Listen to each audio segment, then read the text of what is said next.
Pemirsa, kasus COVID-19 di Bali terus melonjak. Bahkan tambahan kasusnya hari ini mencapai 674 kasus, sehingga kumulatif yang ditangani Bali mencapai 54.079 kasus. Dengan meningkatnya kasus, keterisian bed di ruang isolasi rumah sakit perlu mendapat perhatian. Terutama RSUP Sanglah, Dr. Iwayan Sudana MKes mengatakan, jumlah keterisian bed di RSUP Sanglah sudah sangat tinggi. Bed occupancy rate atau BOR di ICU sudah mencapai 76,4%, sedangkan BOR non-ICU mencapai keterisian sampai 86,7% atau hampir 90%. Dengan kondisi BOR di atas 70% ini, kebutuhan oksigen tentu akan semakin tinggi. Namun demikian, pasokan oksigen masih mencukupi, bahkan masih lancar.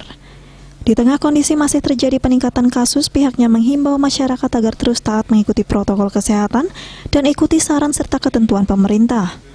Masyarakat yang belum divaksin disarankan agar datang ke tempat-tempat vaksinasi supaya target pemerintah terkait kekebalan kelompok bisa segera tercapai.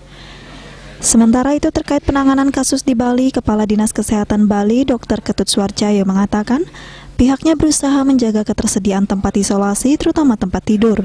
Untuk itu pihak RS sudah komit kalau masih terjadi peningkatan kasus, maka tempat tidur non-COVID-19 akan dialihkan untuk penanganan COVID-19.